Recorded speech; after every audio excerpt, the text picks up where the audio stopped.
pues empecé a buscar, porque vi un tema apasionante, que por favor, que nadie se levante ahora cuando lo diga, porque la primera vez que lo oyes suena rarísimo, ¿vale? Y bueno, pues teoría de muchos científicos que decían que los astros responden a un patrón hueco más que sólido y que la Tierra es hueca. Digo, vaya tela. Ahí queda. Entonces, pues encontré una persona, el único que hablaba en España de este tema, y bueno, pues a partir de ahí vino al primer congreso. Ese vídeo a día de hoy lo han visto más de 1 millón de personas, del primer congreso de Ciencia y Espíritu, y pues, digamos, la sorpresa es que es una persona polivalente, polifacética, con el que, pues bueno, habla de muchísimos temas, ¿no? Colaboro con él todos los viernes, nos oímos por la radio, él y yo, en el programa Camino del Misterio. Ahora vamos también juntos, invitados a otro congreso de Madrid. Además somos amigos, nos llamamos de vez en cuando. Oye, ¿has visto esto? ¿Qué te parece? ¿Qué tal y cual? Y para mí es un honor ser amigo suyo, porque para mí, lo digo sinceramente, y ahora que no me oye, para mí es el mejor, ¿vale? O sea que, la verdad. Bueno, ese millón de personas que vio ese vídeo, pues ha quedado pequeño. El otro día decimos en la radio un pequeño programa y decía, oye, el vídeo que acabo de poner en internet, está en YouTube, en una semana ha tenido 200.000 visitas. Bueno, pues esa línea son todos los vídeos o audiovídeos que él pone. Su voz es muy... yo creo que la conoceréis enseguida. Y bueno, y este congreso es de alimentación. ¿Vale? Entonces, bueno, de alimentación, bueno, pues resulta que él, ahora lo contará, pues tuvo un accidente. A partir de ese accidente, pues bueno, engordó un poquito y investigó, como solo él sabe investigar, pues todo el tema de alimentación, con lo cual se ha hecho un experto.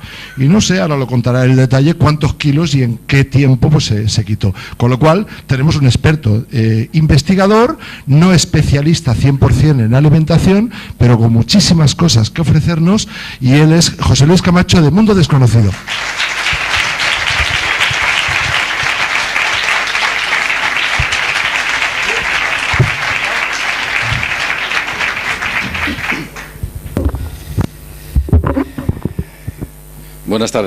Buenas tardes a todos y gracias por estar aquí.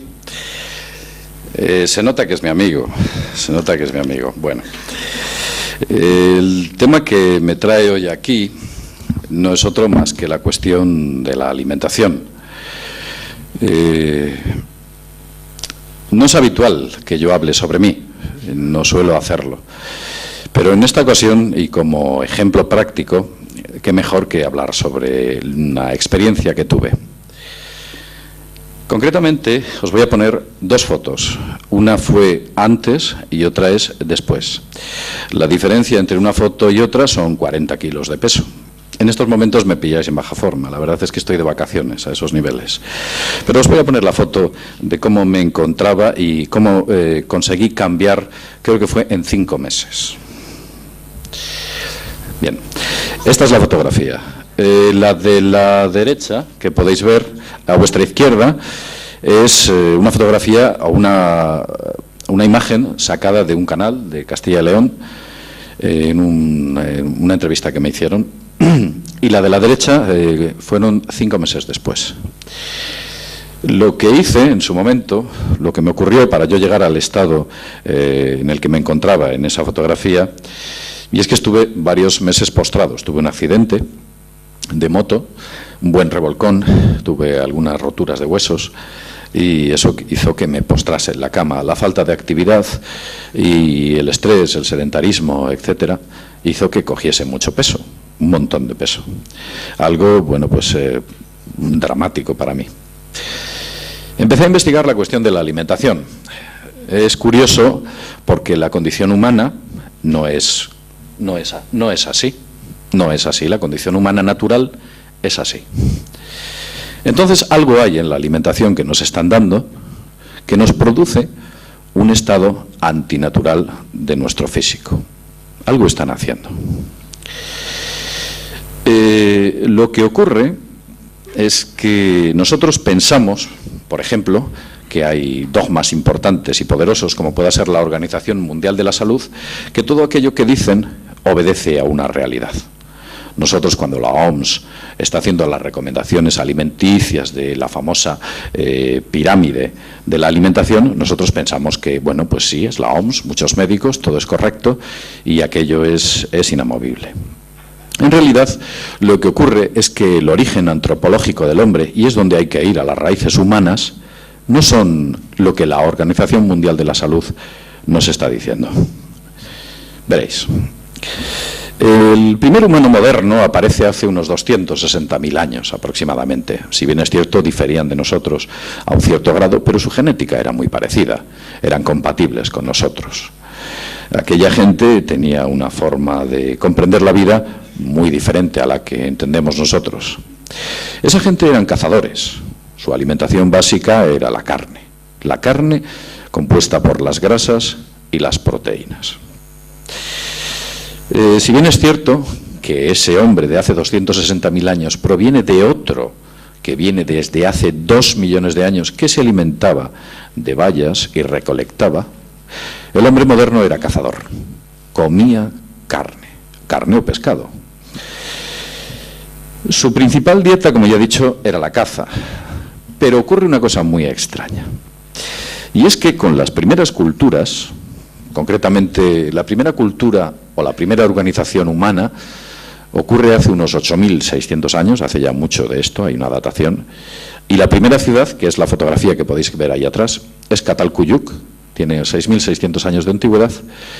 Catalcuyuk se instaura dentro de un vergel, una zona maravillosa para cultivar cosechas, dentro de lo que es la antigua Turquía. En Catalcuyuk comienzan las primeras culturas y los primeros asentamientos humanos, y el hombre deja de ser cazador. Se produce un importante cambio en la dieta humana, pasa de comer grasas y proteínas a comer hidratos de carbono. Y esa adaptación tan brusca de 260.000 años a que en un breve espacio de tiempo se modifique esa alimentación a los hidratos de carbono, para el ser humano es una especie de contraste muy duro, un poco incompatible. El humano había adquirido una costumbre genética de asimilar las grasas y la carne de manera fácil, pero sin embargo los cereales le cuesta mucho asimilarlos. No obstante, el sedentarismo y el hecho de no tener que ir a cazar hace que la gente se vaya adaptando poco a poco a ese tipo de alimentación basada en los hidratos de carbono, que son los cereales. Veréis, este que tenéis aquí atrás es la máscara funeraria de Tutankamón. Seguramente que muchos hayáis tenido ocasión de verla. La momia de Tutankamón fue investigada durante mucho tiempo. ¿Cómo había muerto Tutankamón? Unos hablaban de algún tipo de enfermedad venérea, otros hacían hipótesis sobre algún tipo de enfermedad pues dramática que lo fulminó. Lo cierto es que este joven faraón murió con 18 años de edad. ¿Y sabéis realmente de qué murió Tutankamón? Como muchos de los faraones, de una enfermedad en los dientes, de enormes y terribles infecciones en los dientes. ¿Sabéis por qué sucedió? A los faraones les gustaba comer pan, y el pan ya en la boca se vuelve azúcar, que es asimilado por el organismo. Y esos hidratos de carbono que en la boca se vuelven azúcares destruyen la dentadura. Es por ello que muchas y antiguas culturas y civilizaciones que se mantienen de manera aborigen hasta principios del siglo XX, cuando se les descubre y hay grabaciones, se pueden observar en ellos una perfecta y blanca dentadura de los aborígenes africanos y de los aborígenes de Sudamérica, incluso de la Polinesia y de Australia. Eso es una pauta común. Aquella gente tiene una dentadura perfecta, muy sana. Pero en el momento que el hombre blanco invade esas culturas e incorpora a su dieta los hidratos de carbono, su dentadura se echa a perder.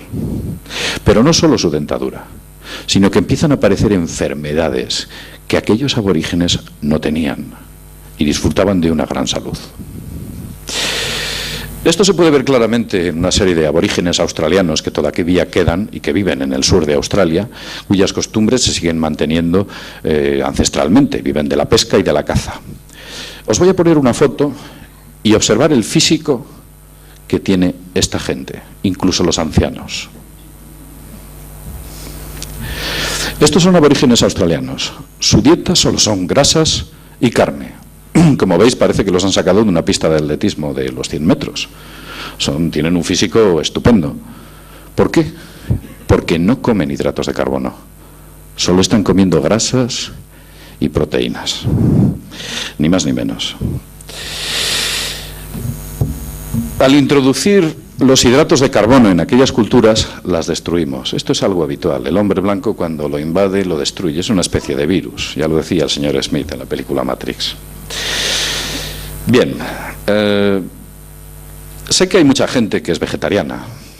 El vegetarianismo es compatible con este tipo de alimentación, pero el vegetarianismo tiene una característica especial.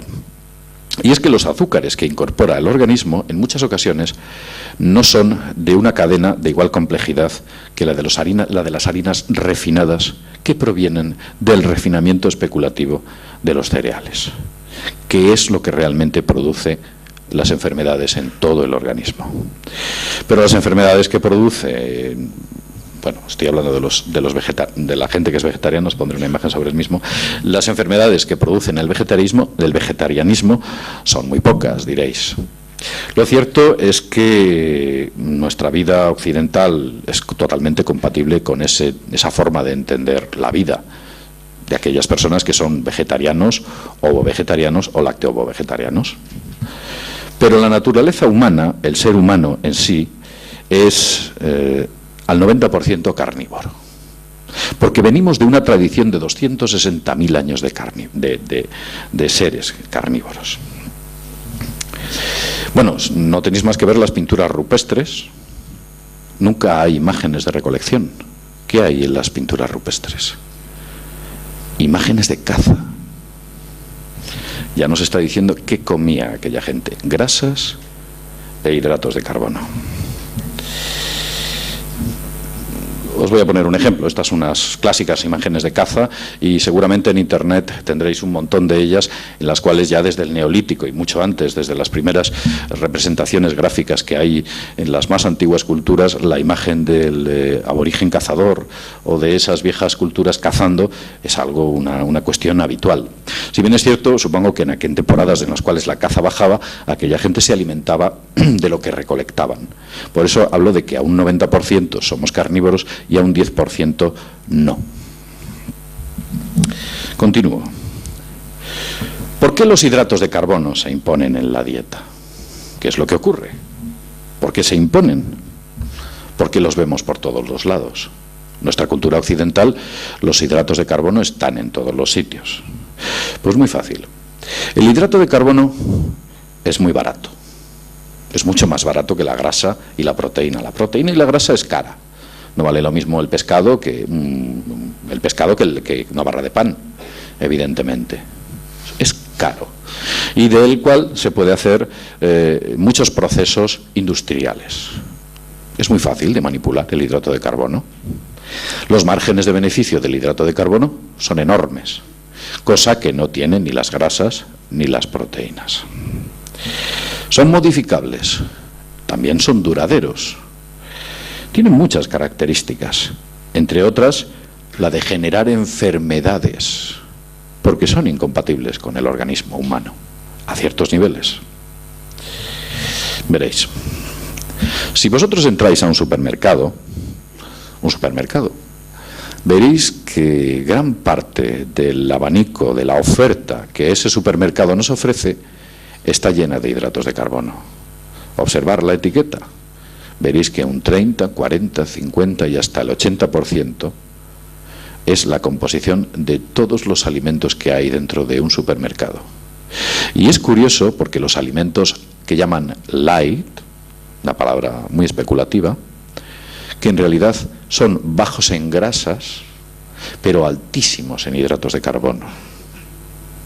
Y hay gente que toma muchos alimentos light y no adelgaza, sencillamente porque está suministrando a su organismo aquello de lo que no es compatible. El organismo convierte los hidratos de carbono en grasas casi de manera instantánea. Ya he dicho que incluso en la boca se vuelven azúcares. Por eso nuestra dentadura se deteriora, por esos hidratos de carbono. Continúo al respecto. El negocio va más allá. Cuando estoy hablando de que este tipo de cuestiones se están imponiendo, el hidrato de carbono se impone, en general es un gran beneficio, que afecta también a la industria farmacéutica. ¿Por qué afecta a la industria farmacéutica positivamente? Bueno, pues porque, por ejemplo, en el negocio de la estética humana, es interesante que se siga manteniendo una estructura alimenticia basada en los hidratos de carbono. Liposucciones y todo tipo de tratamientos estéticos de cirugía pasan o se producen gracias a esta enorme cantidad de hidratos de carbono que metemos a nuestro organismo. También las clínicas de belleza, como ya he dicho, y un montón de medicamentos de grandes empresas que se dedican a la alimentación, a la farmacia, dedicados a eliminar lo que ellos llaman las grasas. Hay un montón de medicamentos, cuando en realidad el problema no está en las grasas. El problema está en los hidratos de carbono. Ese es nuestro hándicap. Como ya he dicho, la oferta en los supermercados es muy vaga en lo que es alimentos altos en grasas y en proteínas.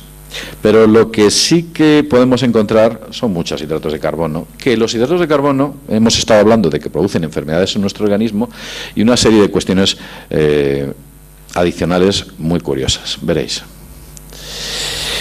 Los hidratos de carbono generan síndrome de abstinencia. El mono, igual que la gente cuando fuma, tiene ganas de fumar, pues cuando a ti te faltan hidratos de carbono, te entra mucha hambre, muchísima hambre. Es insostenible. El mono que produce la falta de hidratos de carbono, azúcares, glúcidos. ¿Por qué produce eso? Pues yo os voy a dar un dato.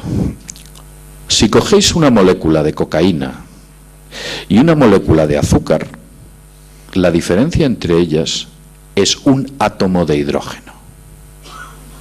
Es una estructura molecular diseñada para que cuando se incorpora dentro de nuestro organismo nos incita a seguir y cada vez con más ganas. Y cuando estamos deprimidos comemos más y nos deprimimos porque engordamos. Y cuando engordamos nos deprimimos y seguimos comiendo más.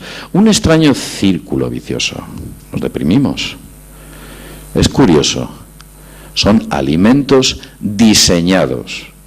Además es curioso que nos entreguen esos cereales unos supuestos dioses que vienen de no sé qué sitio y empiezan a crear las primeras culturas y las primeras ciudades y asentamientos humanos. Parece que todo viene predestinado. Bien, luego hay otra cuestión importante. Si os dais cuenta, los medios de comunicación imponen unos roles de belleza. Imponen unos roles de belleza que en ocasiones son incompatibles con el modelo de alimentación que nos ofrecen. Tú me dices que tengo que comer esto, pero me dices que tengo que tener un físico de este tipo. Aquello es incompatible. Nos disocian. La disociación en el ser humano crea confusión. Porque si yo como lo que tú me das y me pides lo que me pides para mantener ese rol estético, nunca lo voy a conseguir. Y el hecho de que yo no alcance la meta que tú me propones me induce a una frustración social que horada mi voluntad. Pero esto es algo habitual. No solo ocurre en la alimentación, ocurre en otras muchas cuestiones adicionales. En realidad, lo que ocurre es que cuando el hombre, la mujer, el ser humano, engorda, se vuelve indolente, inactivo, se vuelve sedentario y fácilmente influenciable.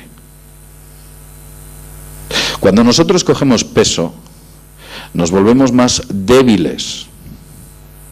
Pero cuando mantenemos una estructura física fuerte, nuestro templo, que es el que sostiene nuestra alma, que es nuestro cuerpo, cuando se mantiene sano y fuerte, nos permite tener una voluntad más poderosa y más difícil de horadar. Y de alguna manera, el modelo social y político que se impone es el de horadar las voluntades de los ciudadanos para que se vuelvan mucho más flexibles, que esa es la palabra. Con lo cual, mantener este modelo de alimentación basada en hidratos de carbono es fundamental para ellos. Según los últimos estudios, hay una cosa curiosa, yo os voy a dar un dato, por el rol de la belleza. Hubo un estudio en los juzgados, sobre ciertas sentencias. ¿Sabéis que la gente guapa ganaba más sentencias que los feos? Era curioso. Son estudios que podemos pensar que es estúpido, pero los jueces en la belleza ven la pureza y en la pureza ven la verdad. Esto antropológicamente es así. Si una víbora disfrazada de belleza se nos acerca y habla con nosotros, le daremos una oportunidad antes que alguien que no tiene ese rol de belleza. Porque nosotros tenemos una especie de idea preconcebida de que lo bonito es lo bueno. Pues por eso las estadísticas indican que en los juzgados, aquellas personas que eran menos agraciadas físicamente, eran obesas o tenían algún problema, eran tendentes a perder sus juicios. Una cosa curiosa. Bien, según los últimos estudios, y son muy recientes, se ha descubierto que lo que produce el hidrato de carbono cuando entra dentro del organismo es un grado de toxicidad. Vosotros habéis oído que, bueno, hay un mito por ahí que dice que ciertos atletas, poco antes de correr o de un gran esfuerzo físico, incorporan azúcares a su dieta para que de alguna manera explote y dé esa explosión de fuerza que necesitan. Esa explosión de fuerza es una intoxicación, es una reacción que producen esos hidratos de carbono en nuestro organismo. Otro dato que mucha gente no conoce es lo siguiente. Todo esto que os estoy contando es con la praxis. ¿Habéis visto la primera foto? 40 kilos. Si lo hacéis, os funcionará. Bien, es que si vosotros elimináis los hidratos de carbono de vuestra dieta y solo coméis grasas y proteínas, veréis que os desaparece el hambre. No tenéis hambre. Misteriosamente, al cabo de 4 días, cuando ese mono desaparece, es como el fumador. Cuando ese síndrome de abstinencia desaparece, el hambre ya no os horada. La avidez por buscar algo en ese frigorífico, veis los platos y coméis lo justo, como que escucháis mejor a vuestro cuerpo y vuestro cuerpo os dice hasta aquí. No os volvéis ansiosos. Esas cosas desaparecen. Si incorporas grasas y proteínas a tu organismo y haces desaparecer los hidratos de carbono, el hambre desaparece de vuestro sistema nervioso. No tenéis hambre. Coméis en ocasiones por comer. Creedme. Las cosas van bastante más allá. El dato es que la OMS, la Organización Mundial de la Salud, todas estas cosas las conoce. Pero ¿quién está detrás de la OMS? Las Naciones Unidas. Y las Naciones Unidas realmente se ha demostrado que tienen un grado de corrupción muy importante y tienen importantes vínculos e intereses con el Fondo Monetario Internacional, el FMI, y otras organizaciones, incluso algunas de ellas bélicas. Es un juego en el que la alimentación forma parte, a través de la OMS, que conoce esto. Y cuando nos está la Organización Mundial de la Salud, cuando nos da, es un tema que voy a hablar ahora, cuando nos da esa famosa pirámide de la alimentación y nos dice, no, tenéis que comer muy pocas grasas y un montón de hidratos de carbono, inflaos a hidratos de carbono, comer hasta aburriros. Es verdad, pues en la parte baja está el pan, los cereales, pues no sé, la pasta, los arroces. Y nos dice que sí, que te infles a hidratos de carbono. Si cogemos esa pirámide y la invertimos, que es lo que básicamente hice yo, es como realmente recobras la salud. Desaparece tu hambre, tu espíritu cobra y gana en fuerza y en ilusión. Ves las cosas desde una perspectiva o desde una óptica mucho más optimista. Cambias, tu química cambia. Pero esto, evidentemente, quizás la OMS no esté para lo que realmente dicen. Ya dijo Jordan Maswell que nada es lo que parece, y tal vez eso le ocurra también a la Organización Mundial de la Salud. Bien, alguien, como ya he dicho antes, les interesa disociarnos estéticamente y lo está consiguiendo. Nos están volviendo locos. Pero hay una cuestión adicional. La gente piensa que cuando nosotros comemos grasas, sí que es cierto que hay dos tipos de grasas. La grasa animal saturada no es tan buena como la grasa vegetal o la grasa marina. Pues cuando nosotros comemos grasas, lo que hay es una idea dentro de la gente, es que la grasa va por una especie de autopista a gran velocidad y se nos coloca aproximadamente a esta altura. Algunas personas un poco más atrás y abajo. Todo el mundo piensa eso. Para que el cuerpo humano asimile la grasa, tiene que hacer muchas cosas y consumir mucha energía. Tiene que hacer acetona y una serie de procesos químicos muy complejos. Pero para que el cuerpo transforme una molécula de hidrato de carbono en grasa, lo hace instantáneamente. Eso sí que va por vía rápida. Las grasas, cuando se asimilan por parte del cuerpo humano, requieren un enorme proceso energético. Gasta muchas calorías. Vamos a pasar a otro punto, porque no solo nos hemos centrado en las grasas, en los hidratos de carbono y en las proteínas. ¿Qué función tiene cada uno y cómo debería operar sobre nosotros? Tal vez esta palabra os suene. Omega 3. ¿Os suena? Omega 3. Es un aceite marino, que viene un aceite de ciertos pescados. Ese aceite, dentro del organismo, es oro líquido. Los efectos que produce son alucinantes. Es el mejor remedio antidepresivo que existe. El omega 3, el más poderoso antidepresivo que existe. Y funciona. Algo que está encubriendo a la industria farmacéutica, favoreciendo medicamentos basados en la fluoxetina, creando antidepresivos, como tales como el Prozac. Remedios y aceites naturales como el omega 3 lo que hacen es que alimentan la amielina, que es una especie de grasa que rodea nuestras neuronas, y la hace florecer. Si hacéis la prueba y tomáis unas pastillitas de omega 3 durante una temporada, empezaréis a notar como vuestras ganas de vivir, vuestro optimismo y vuestra forma de ver la vida mejora notablemente. Yo os instaría a que hicierais la prueba o a recomendar a aquellas personas que están padeciendo procesos depresivos a que intenten aportar a su organismo algún complemento basado en omega 3. Y luego hay otra cuestión, independientemente del omega 3, que a mi juicio también es dramática. No sé si os dais cuenta que las vitaminas están a la baja. En los centros de salud nadie receta vitaminas. Los médicos no las recetan. La seguridad social no las cubre. Y su utilización cada vez es más pequeña, en pro de medicamentos complejos y caros. Las vitaminas son muy baratas, fáciles de sintetizar, baratas, y que producen en nuestro organismo resultados impresionantes.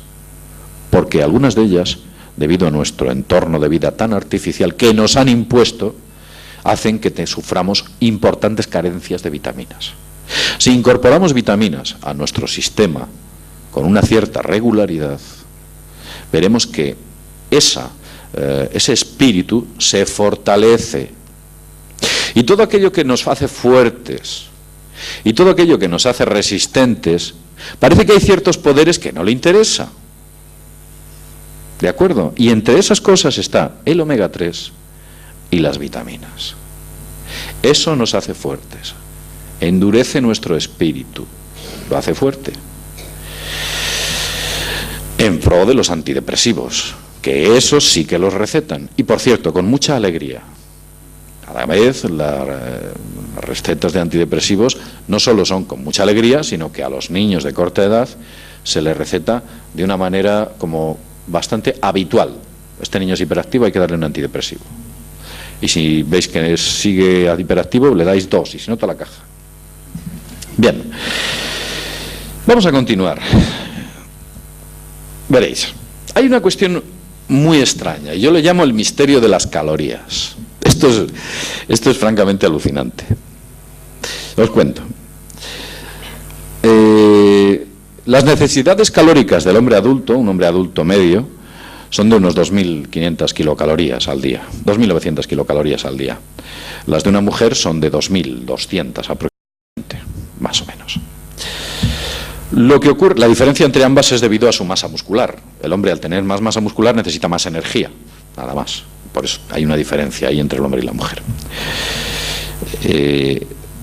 A nivel cerebral y a otros niveles del organismo, pues somos exactamente iguales. Lo único que nos diferencia es la masa muscular.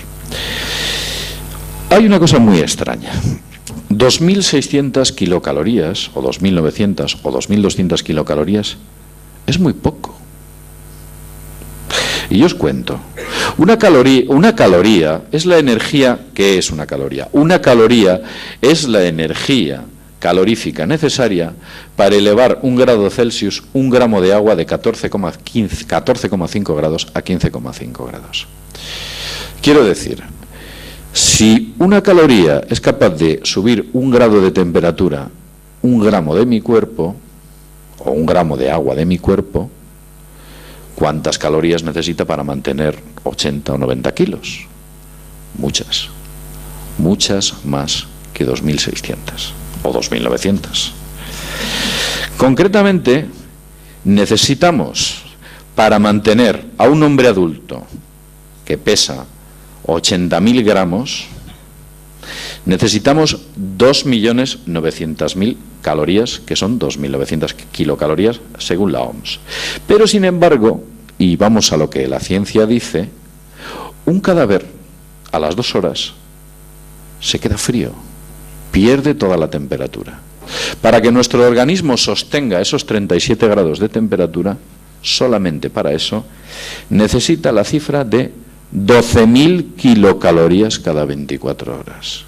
Calentar el cuerpo humano o sostener el cuerpo humano a 37 grados.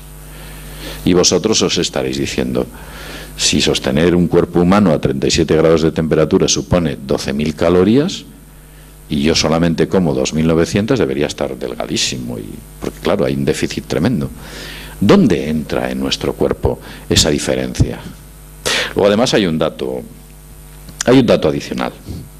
Solo para sostener nuestra temperatura tenemos una actividad, trabajamos, nos movemos, algunos hacen deporte, otros tienen actividades físicas importantes, con lo cual a esas supuestas 12.000 calorías hay que añadirles aquellas que consumimos con nuestra actividad cotidiana.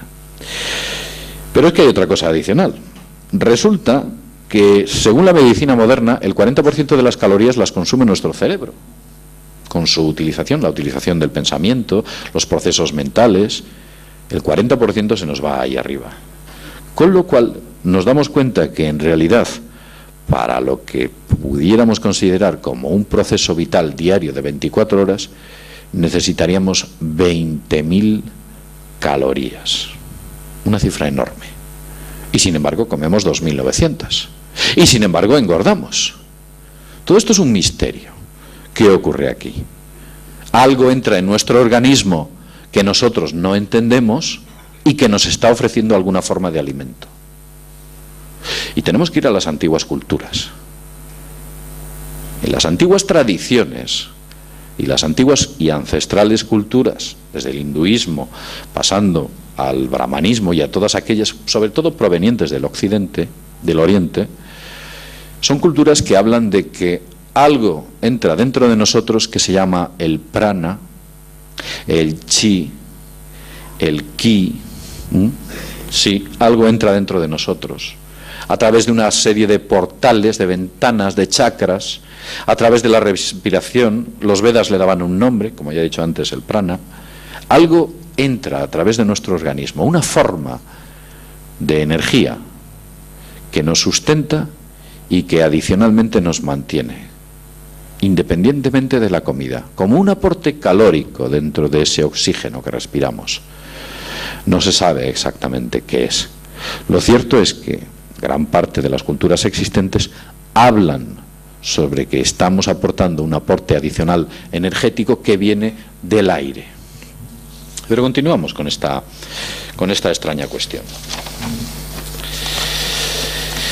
Ya he dicho que este aporte energético puede venir de los chakras. Entonces algunas personas dirán, bueno, pues si esto es así, tal vez haya alguien que pueda sostenerse sin alimento y no coma.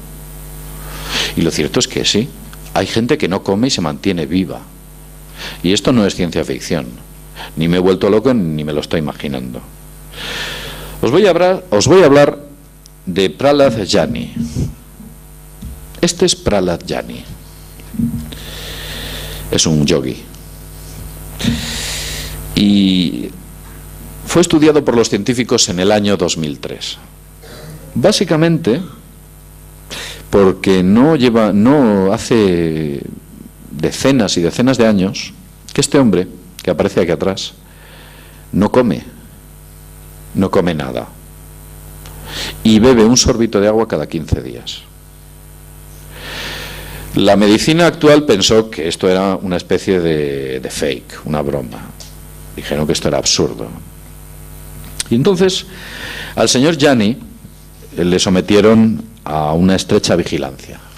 Le ingresaron en un hospital, esta foto es del hospital donde lo ingresaron, y estuvo hipervigilado. Al señor Jani no se le ofreció ningún tipo de alimentación durante los 15 días que estuvo internado en aquel hospital. Solamente bebió un sorbito de agua y no comió nada. Su tono muscular y su estado era normal. Es cierto que este hombre se movía despacito, estaba constantemente en estado de meditación. Y bueno, tenía un tono muscular que podríamos decir aceptable para la edad que tiene, porque sigue viviendo. Y los médicos certificaron que Jani no comía, se alimentaba a través de esa fuerza vital que nos alimenta a nosotros y que no es contemplada por la ciencia moderna. Podemos pensar que es un caso esporádico, un caso que ha ocurrido y que posiblemente, bueno, pues no se repita. Os voy a poner otra foto. Este es otro yogi. Su nombre es Paramahasa Yogananda. Paramahasa Yogananda estuvo... ¿Este es el maestro de Paramahasa? Bien, bueno, pues disculpadme. Paramahasa Yogananda estuvo largas temporadas sin consumir alimentos y beber muy poquito. Demostró también que algo entra dentro de nuestro organismo que da una energía vital adicionalmente a lo que el alimento común nos aporta. Pero si nos vamos, por ejemplo, a ciertos relatos bíblicos, nos acordamos de que Jesucristo subió al monte y estuvo efectuando un ayuno de 40 días. Claro, podemos pensar, bueno, es mitología cristiana, algunos pueden pensar eso, otros pueden pensar, sí, bueno, no comió poco. No, la Biblia es explícita, dice que estuvo 40 días y 40 noches, habla, incluso lo separa, lo disocia, dice, por el día y por la noche, no comía, ni bebía. Y fue cuando, bueno, pues si os acordáis, tuvo las famosas visiones con la bestia que le ofreció el mundo entero a cambio de bueno, pues una serie de cuestiones. Con lo cual vemos que la antigua mitología y las antiguas culturas y ciertas experiencias demuestran que el organismo es capaz de sostenerse sin alimento debido a esas fuerzas adicionales que se incorporan en él y que son desconocidas, como ya he dicho antes, por la medicina convencional. Continúo. Voy a hablar de una práctica que se ha perdido a lo largo de los tiempos, y es el ayuno. El ayuno. La medicina actual, si vais al médico de cabecera y decís que tenéis un problema, que estáis intoxicados, que habéis comido mucho, ellos nunca os van a recetar el ayuno, nunca. Y sin embargo, el ayuno antiguamente era un hábito en el hombre. Incluso los animales, cada cierto tiempo, ayunan y puede que durante un día no coman. Y no hablo de ayunos estrictos, de días y días. Pero el hecho de que cada 2 o 3 meses no comamos durante un día o 2 días, produce una limpieza una especie de purga dentro de nuestro organismo que nos ayuda a mejorar notablemente nuestra salud. No obstante, la medicina actual no solo no contempla el ayuno, sino que lo rechaza y lo critica. Cuando es algo que, como ya he dicho antes, de manera biológica, los animales lo hacen.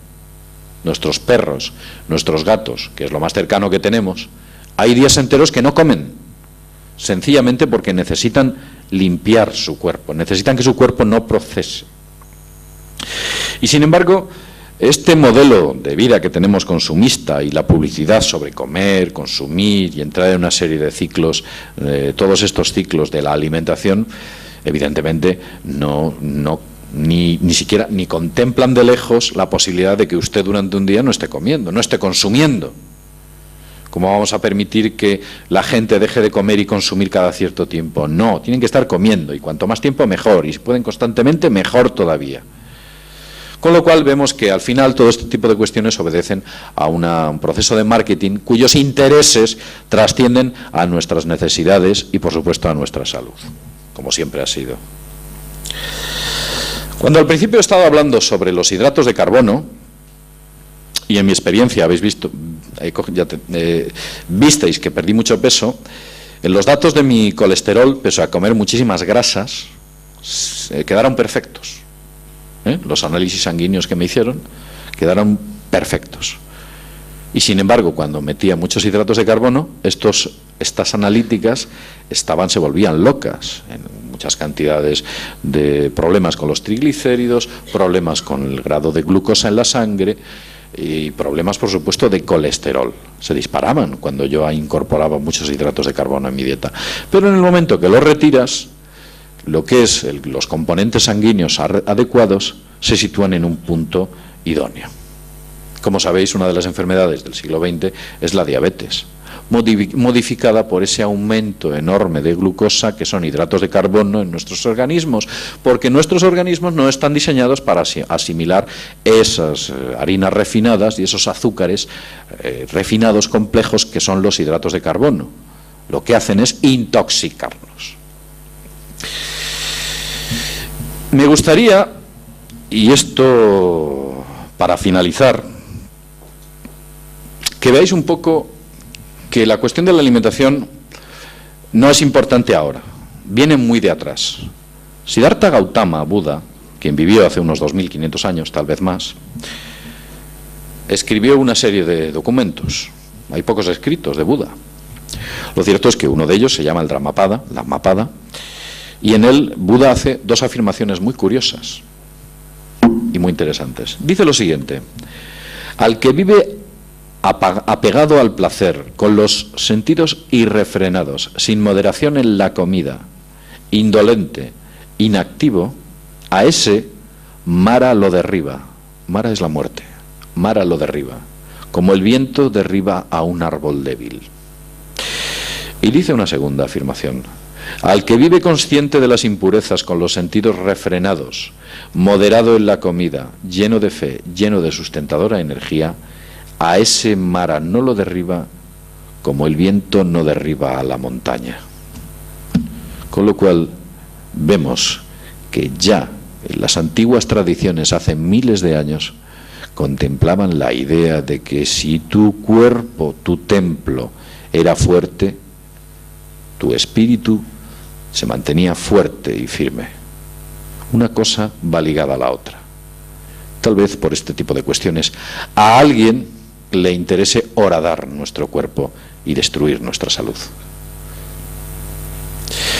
Bien, y después de esta larga exposición en la cual os he hablado sobre mis experiencias personales, sobre por qué nos imponen los hidratos de carbono, sobre por qué no nos entregan esos ácidos grasos marinos como el omega 3, sobre por qué no nos entregan o no prolifera el movimiento de las vitaminas dentro de nuestro organismo, sobre esa conspiración en la cual nos intentan imponer medicamentos y modelos de conducta totalmente antinaturales y cada vez más complejos que llevan a un deterioro mayor, tanto de nuestro estado físico como anímico, incluso de la propia sociedad, quién, por qué y desde luego cuál es el objetivo de esos poderes que pretenden acabar con nuestro cuerpo, que al fin y al cabo también depende de nuestro espíritu, tal vez ese todo nos pueda dar una idea de que el objetivo real que tienen, incluso más allá de hacer negocio, que lo están haciendo,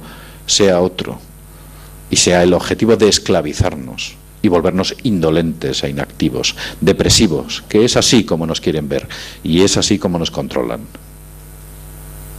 Si nosotros somos fuertes y nos mantenemos firmes, y como he dicho muchas veces, agarramos las riendas de nuestra vida, como el auriga agarra las riendas de sus caballos, tal vez esta sociedad sería distinta y los problemas que estamos teniendo en la actualidad no existirían. A alguien le interesa mantenernos así. Y no solo nos mantiene, sino que nos perduran. Y bueno, después de esta larga exposición, pues nada más, agradeceros haberme escuchado y bueno, pues muchas gracias a Miguel por estar ahí.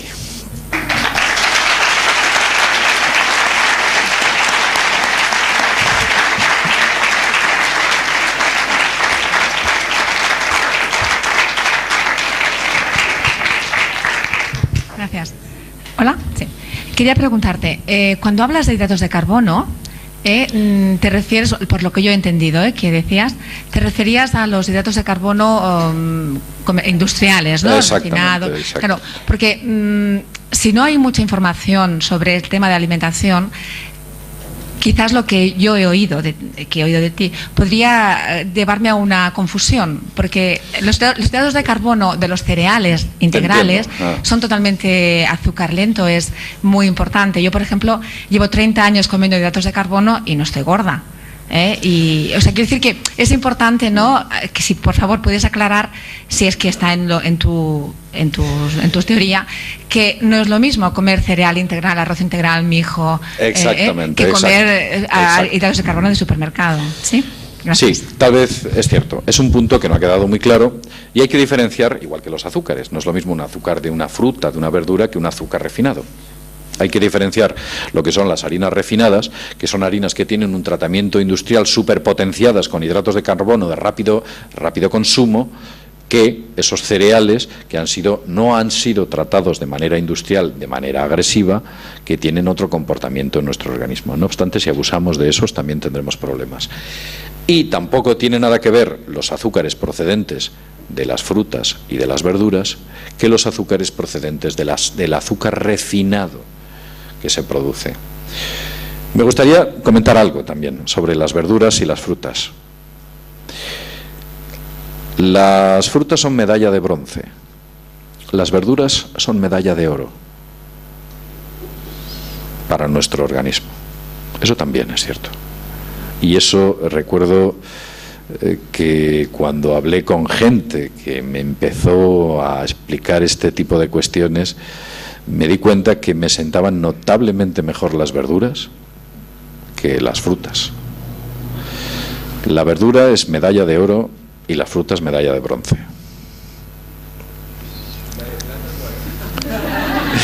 Bueno, en realidad es una forma... vamos a ver, eso es absurdo. Estoy tratando de decir a qué nivel está una y a qué nivel está otra. ¿Ya te has despedido? Sí. Pues un aplauso, que no sé si te lo han dado. ¿Ya lo habéis dado? 2.